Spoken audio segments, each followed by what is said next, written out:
Good morning, everyone, and welcome to Living Beyond Limits. We are a part of Centers for Spiritual Living, and I am Reverend Jennifer Spear, and I'm so glad that those of you who have joined us for this Zoom service this morning are here.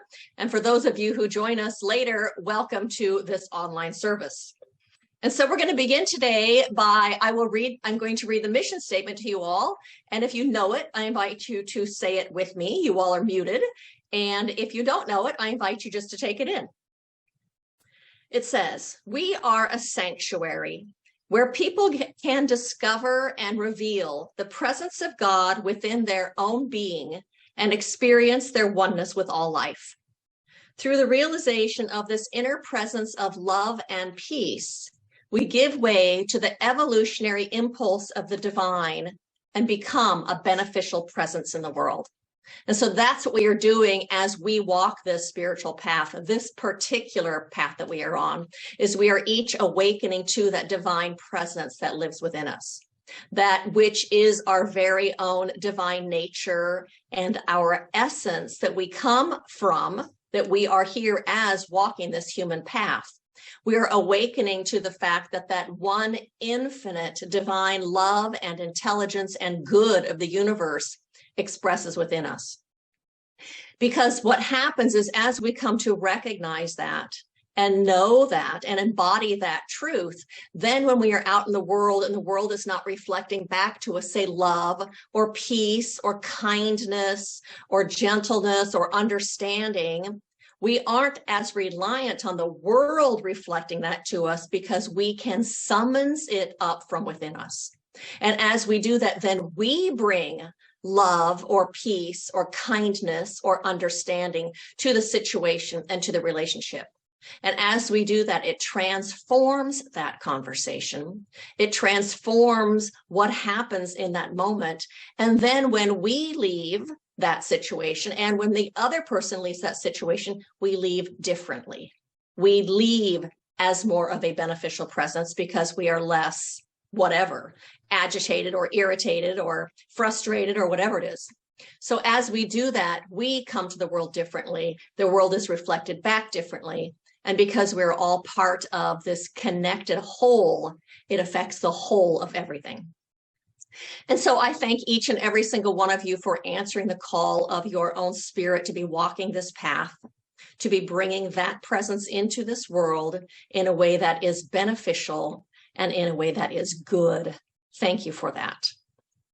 And so as we begin this service this morning, we are going to, Ray Bunch is going to lead us in an evocation and do some sort of a reading for us. So if you join me right now, just continuing to turn within, to find that place at the center of your beingness, where you personally have a relationship with this divine being, this living spirit, this energy and the source of all that is, the one from which you are created. The substance of this spiritual energy is the creation of your body, creation of your existence, and it's through this place that you learn and know and understand what it means to be loved unconditionally, where there is truly no mistakes and there is really no right wrong way to do something. Just move forward. Let the past fall away. Step into the future and celebrate your life. Celebrate the grandeur of it. Sense and feel the experience and be grateful for the realizations that accompany you through life. And so I bless this meeting, and I bless Reverend Jennifer Spear, who spends an enormous amount of time preparing for these things and has dedicated her life to be of service in this way. And I bless everyone that's here on this Zoom meeting and everybody that happens to watch it. And I also bless all ways of understanding this type of energy and philosophy that we live with. And I say, thank you, God. And so it is. Thank you all. Mhm. This is a reading from Science of Mind magazine for February. And our spiritual leader, Edward Bion, always writes an article in that. And I picked up most of that article, and I'd like to read it to you. The title of it is Continually Exploring the Infinite. There comes a point in every seeker's journey when they likely realize that no book, teacher, or method can replace the curiosity each of us must have. They must continue to exploring to stay alive, excited, and engaged in life. No matter what path a person travels, they eventually will realize that all creation and beauty comes from the living spirit within, not from a path. All the moments, at that moment, some recognize that if there is to be inspiration and love in the world, it may very well have to come from them. It may very well have to come from us.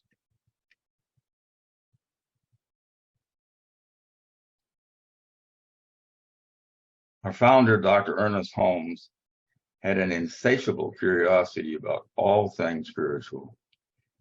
He loved and drew upon extensively on his early Christian upbringing. He embraced as much of spiritual world beyond Christianity that was available to him. The infinite cannot be trapped in one infinite teaching. The whole of the divine cannot be captured in one book. So our explorations of the infinite must continue, growing and evolving through our curiosity and our willingness to remain open-hearted and open-minded. And he ends this with a blessing. May you be filled with curiosity, adventure, and revelation on your spiritual path and your spiritual journey. And I just want to add, amen. Thank you. Thank you, Ray. Nice. And so we're talking about curiosity today. And so have you noticed how curious children are?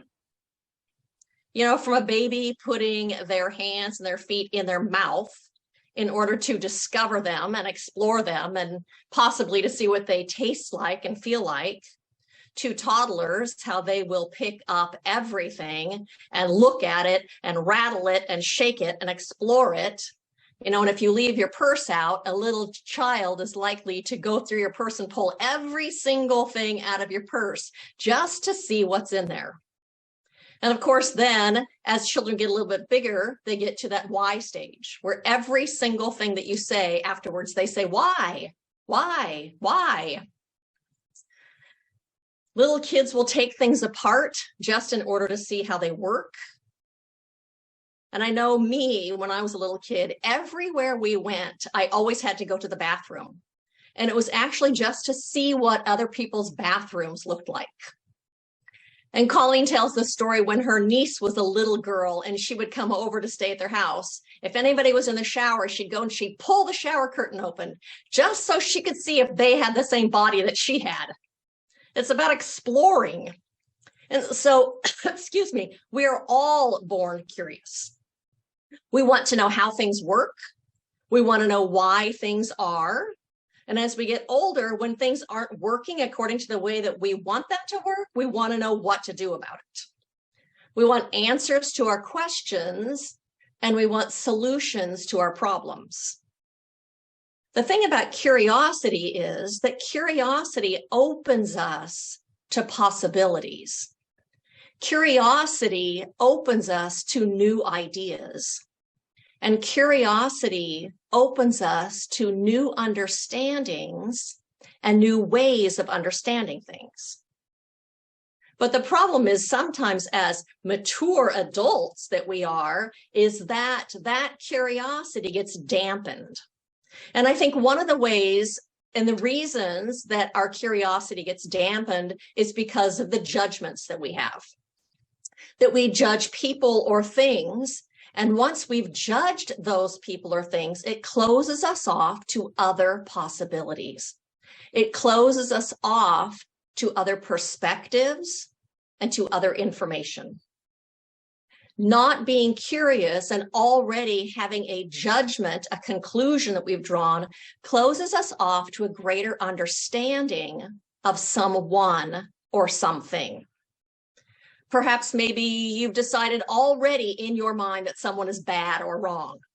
What happens then is that decision, that conclusion closes you off to understanding that person in a greater way or to even understanding their situation.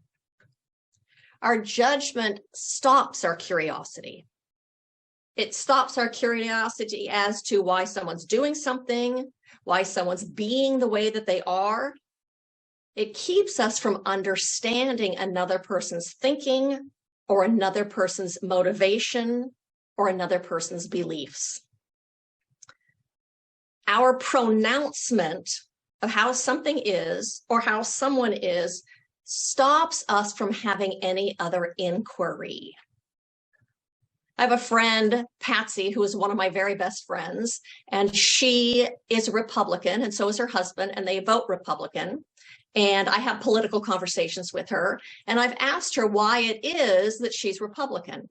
And her answer to me is that she and her husband actually believe in smaller federal government because local government understands its people and the needs of those people much better than a big government that isn't local right there.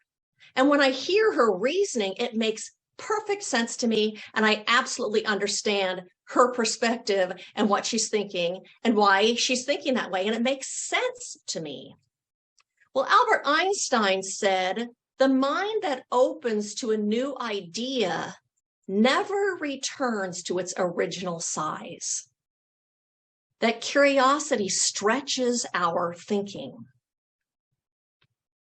And so another thing I think that closes us off as adults to our curiosity is that we have actually been shaped by the idea that we must be perfect.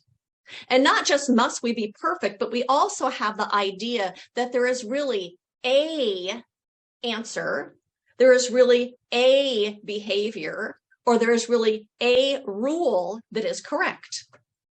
And because we have to be perfect, that means we must already possess that answer, that behavior, that rule in order to be safe and in order to be okay. So maybe it looks something like you learned a particular behavior or a particular rule when you were a child. And as a child, you deemed that to be correct. And now that keeps you from exploring other possibilities. And I know that we've all had that experience in our lives, learning things like, women can only do such and such, or men can't do such and such. Or maybe even the idea that as you get to a certain age, you can no longer whatever it is, fill in the blank. And maybe you've come up against that, and maybe you've had to argue against that and out of curiosity, explore what else might be true. Maybe you were told some silly ideas when you were a kid that you adopted and deemed them to be right. And because you have to be right and you have to be perfect, you hold on to that. Some idea like maybe if you get your feet wet, you'll get sick. Or an idea that it's not safe to travel alone. Well, I've told you this story before, and I have to tell you again because it's just so amazing to me. Years ago, I had a client who was telling me how much she wanted to do a cross-country road trip and how she was afraid to do that. She wanted to go. She was going to go by herself, but she was too afraid to do it, so she wasn't going to go. And so my assumption was something like she was afraid that she might get lost, or she was afraid that it would get late and she wouldn't be able to find any place to stay, and then what would she do? Or maybe even that she had the idea that it wasn't safe as a woman to travel alone. And when I asked her why she was afraid to go, the reason was she was afraid she would run out of gas. Because when she was a kid, the gas gauge on her dad's car didn't work, so they used to run out of gas. Talk about living from an old story, from an old idea for something you adopted as a truth. And then she was continuing to live that out rather than being curious. Well, I wonder how else I could work this. Go to the mechanic and make sure my gas gauge works, stop every 200 miles and get gas, don't let my tank get below a certain level. There's lots of options, but she was holding on to the old story rather than being curious about what else might be true. And we as adults, us here, we want to be open to possibilities. We want to be open to the good that life has to offer. And we want to be open to our greatest possible life. Ernest Holmes told us the thoughts, ideas, feelings, hopes, expectations, doubts, fears, and faith make up that thing within us which is attracting or repelling certain experiences. All of those thoughts and those ideas and those beliefs either draw things to us or repel things from us. And our curiosity opens us to new possibilities. So when we have a curious mindset, that is attracting the things that we would like to have towards us rather than pushing things away. And so the title of my talk today is I Wonder. And I'm talking about how curiosity opens us, that it opens us to new understanding and to new ideas, to new solutions, things that we wouldn't see without curiosity, because without curiosity, we wouldn't be open to them, so we wouldn't even perceive them. And so Mark Nepo tells a story in his book of Awakening that says, it was a philosopher, Michael Zimmerman, who told the story of a boy being in school when someone passed him a pair of Chinese handcuffs, a seemingly innocent thimble-like casing with an opening at each end. It was passed to him without a word, and of course, through curiosity, he slipped his left finger into one end and then his right into the other. Mysteriously, what made them handcuffs was the more you tried to pull your fingers out, the tighter they got, the tighter they held. Feeling caught, he panicked and pulled harder. The small cuffs tightened. But suddenly, it occurred to him to try the opposite. And as he leaned his fingers into the problem, the small casing slackened, and he could slowly and gently work his fingers out of there.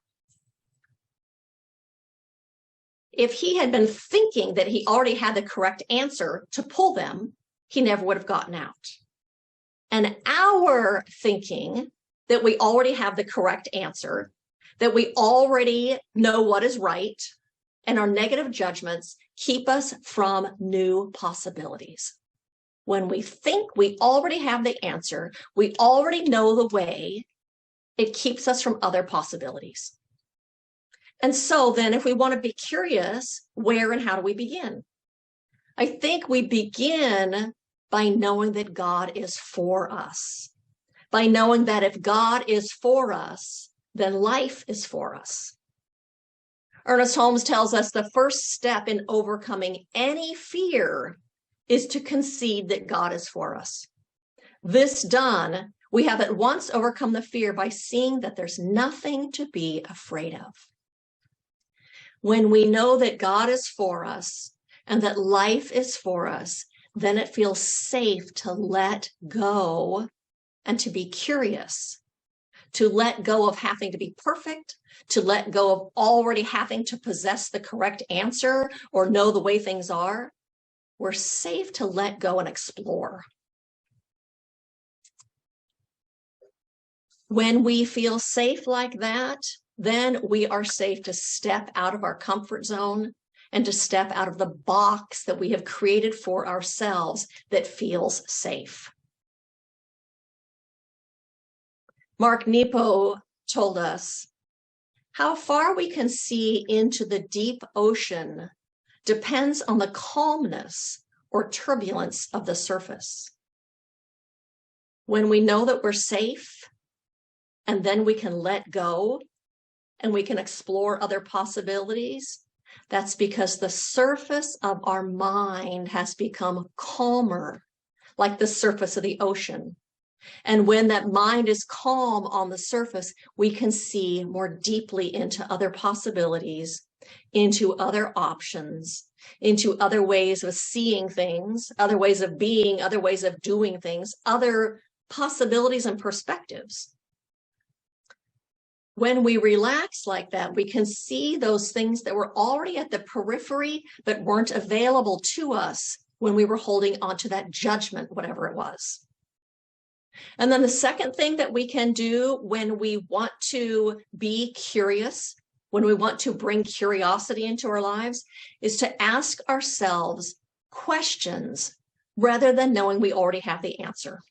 We can ask ourselves questions like, I wonder what else could be true besides what I've already judged, besides what I've already concluded, besides what I've already decided is the story here. What else could be true? We can ask ourselves, what else might be happening?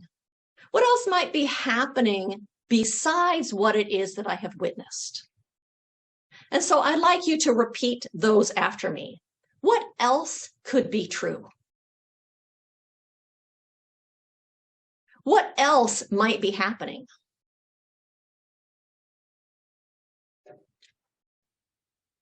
And the opposite of that sometimes is we feel like we get stuck when we don't already know the answer to something. When we have a problem in our lives and we don't know how to solve it yet. And then we get into saying, I can't figure this out. I don't know the answer. Or I'm never going to figure this out. Whatever kinds of things that we tell ourselves. But instead, you can ask again, I wonder. I wonder who can help, or I wonder who can assist, or I wonder how my good will show up, whatever the good it is that you're seeking, or I wonder what is mine to do in this particular situation. And so I invite you again to say that after me. I wonder who can help. I wonder how my good will show up. I wonder what is mine to do. Do you see how that opens you up to possibilities that you wouldn't otherwise see? I wonder what else could be true about this person or this situation that I'm judging that I think I already know the entire story. I wonder what else could be true about them, about their reality, about their thinking, about their beliefs. I wonder how my good is going to show up. I'm seeking friendship, or I'm seeking abundance in my life, or I'm seeking whatever it is. I wonder how that good will show up today. It opens us to an answer. It opens us to possibility. And so there's a story that says, one day as a boy, Thich Nhat Hanh looked into a large water-filled clay jar and saw a beautiful leaf of many colors. It rested on the bottom of the jar, out of his reach, out of the reach of his arm. He found a stick, but no matter how he swirled the water, he could not make the leaf rise to the surface. Giving up, he walked away. When he returned a few minutes later, the leaf lay upon the surface of the water, and he picked it up. The water had continued to swirl while he was away, leaving the leaf on the surface. This is how the unconscious mind works. When we have a problem to solve, struggling with our conscious mind becomes futile at a certain point. We must be able to stir the water and step away for a moment. And I know that we have all experienced that. You're trying to come up with a word, or you're trying to remember something and you can't come up with it. And then you quit thinking about it. And sometime later, sometimes it's 3 o'clock in the morning, all of a sudden the answer pops into your mind. It's the same thing with curiosity. We quit focusing on the problem and how we don't know the answer, or the situation that we've already deemed to be a certain way. And in our curiosity, we say, I wonder. And it leaves room for new answers and new ways of seeing things. It leaves room for something new to float to the surface. In our curiosity, we loosen our grip of thinking that we must already possess the one right answer. And it leaves space for that leaf to float to the surface. Our curiosity creates room for the creative intelligence of the universe to come forward, to reveal itself to us. It creates room for that creative intelligence of the universe to orchestrate things on our behalf. Curiosity tunes our minds to new answers, to look at things in new ways, to look in new places, and it opens us to that creative flow of life. And so my invitation to you this week is, rather than announcing this is the way things are, or rather than announcing I don't know the answer or the solution, instead inquire, ask, I wonder what else might be true here. I wonder what else might be happening. Or I wonder who can assist me, or who can help me. Or I wonder how this new way of doing this thing will reveal itself, how my good will show up.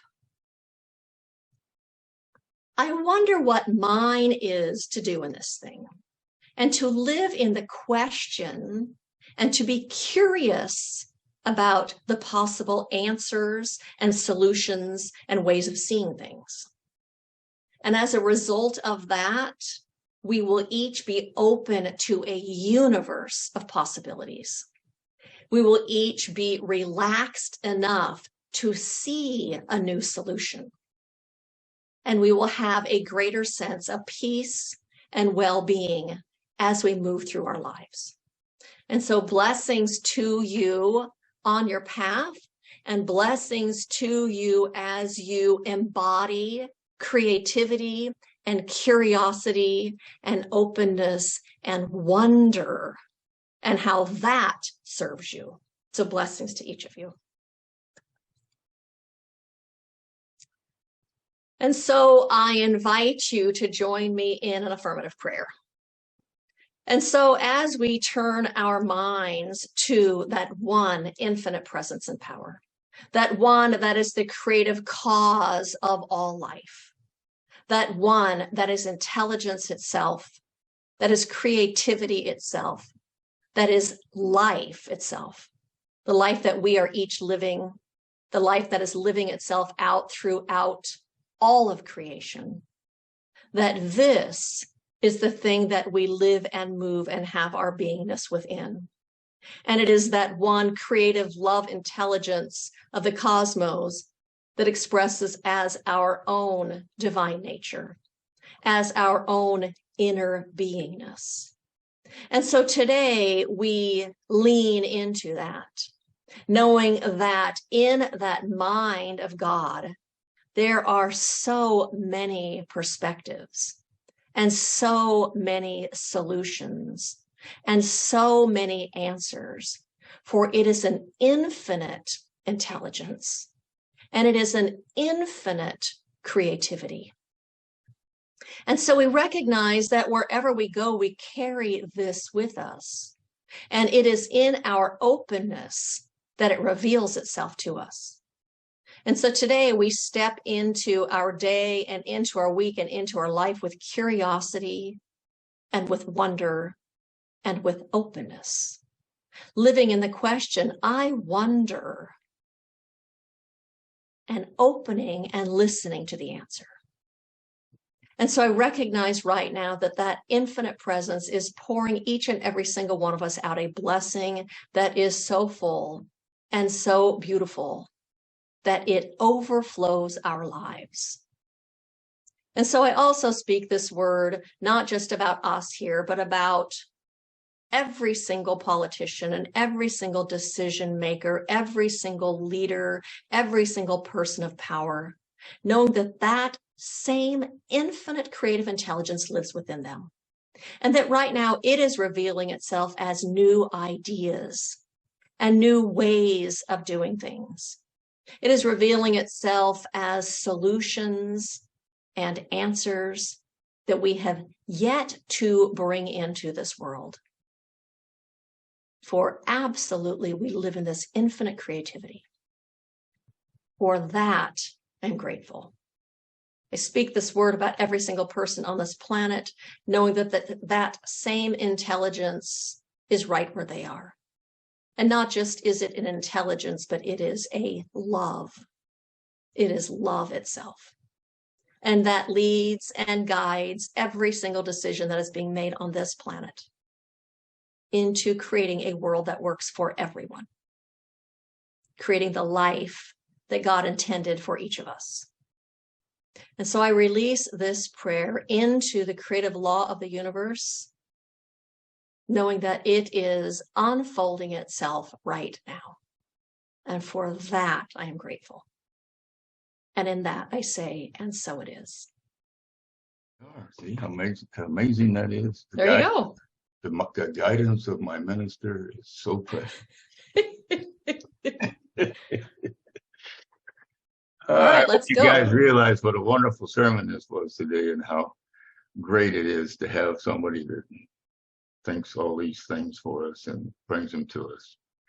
So I'd like you to join me in this affirmation. If you'd read it out loud, it would help me a great deal. And if you want to listen to me stumble through it, go ahead.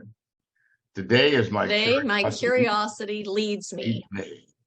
My curiosity opens me to new answers, new perspectives, understanding new ideas, and new solutions. Rather than having the answer I ask, I wonder. And so it is. Nice. So listening to Denise's song about love made me realize also how you need to close out your screen share, Ray. Yeah, there you go. Made me realize also how curiosity really opens us to love. And being that we are in the season for nonviolence and looking at ways to be nonviolent, kinder, gentler, more inclusive, more loving in the world, whenever I'm curious, it moves me out of my judgment and I'm able to love more easily. When I get out of my saying, I don't know the answer, also, it makes me softer and gentler, which is more loving to myself. So our curiosity also contributes to a world of nonviolence. And I love that. Yeah. And so that actually concludes our service, I believe. I don't really have any invitations for you, except we hope to see you next week.